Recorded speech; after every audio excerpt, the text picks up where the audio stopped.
እና ሀባይቢ ከዚህ ደግሞ ማሻአላ ምርጥ ተምር ካርቶን ከፈለጋችሁም እንደዚሁ ደግሞ በሀባ የምትሉ ከዛ ደግሞ ረጡብም አለ ኢንሻአላ ያሳያችኋለሁ። ረጡቡ በጣም አሪፍ ነው። አሁን ለምሳሌ እኔ የዚህን አይነት ተምር ትንሽ በበላው ሰዓት ጥርሴን እንደዚህ ምዝዝ የማድረግ ባህሪ ያለው እና ያንን ለማይፈልግ ረጡቡ ምንም አሪፍ ነው ማለት ነው። ቆንጆ ነገር ነው ኢንሻአላ።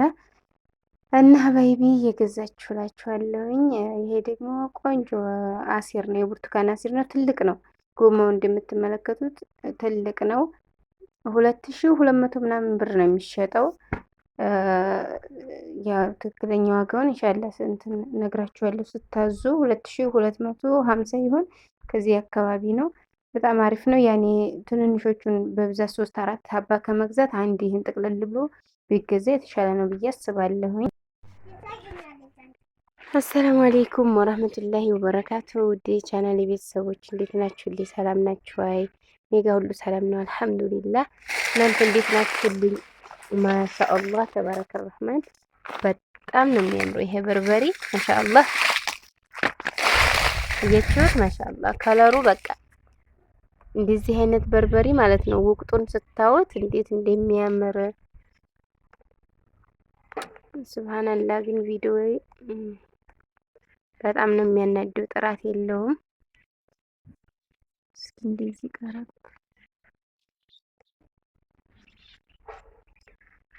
ብቻ ምን ልበላችሁ ማሻአላህ ተባረከላ። በጣም ነው ደስ ያለኝ።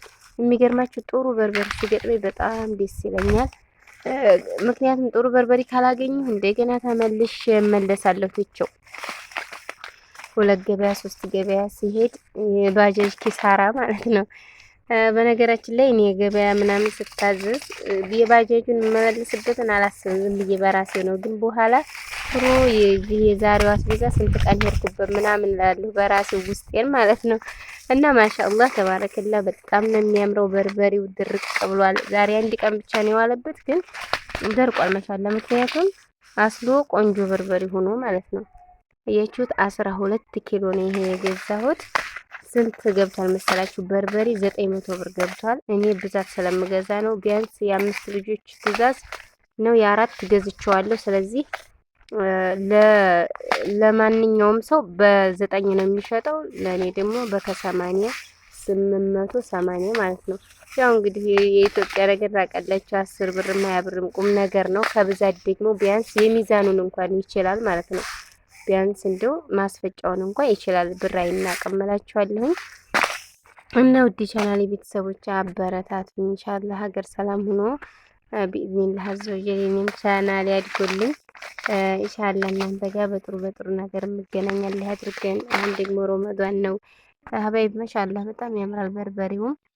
ያው ግን ረመዳንም ቢገባም እኛ ኢንሻአላህ እንሰራ ችግር የለውም። ግን እናንተ ቀደም ብሎ ቢሆን ትእዛዙ አሁን አይደርስም ነበር። ግን እንዴት ትእዛዛችሁ ወረፋ ለምሳሌ ይሄ በርግጥ አይፈጅም ብዙ ቀን፣ ግን የሆነ አሁን ነገ ኢንሻአላህ ይሄን እንደዚህ እንሰራለን ወይ ሊቀነጠሳል ወይ ምናምን ይባልና ወይ ሰው ይሞታል ወይ ሰርግ ይሆናል ወይ ቡሁ ይሆናል። በቃ ማህበራዊ ኑሮ አለ ምናምን፣ ሰው ይታመማል።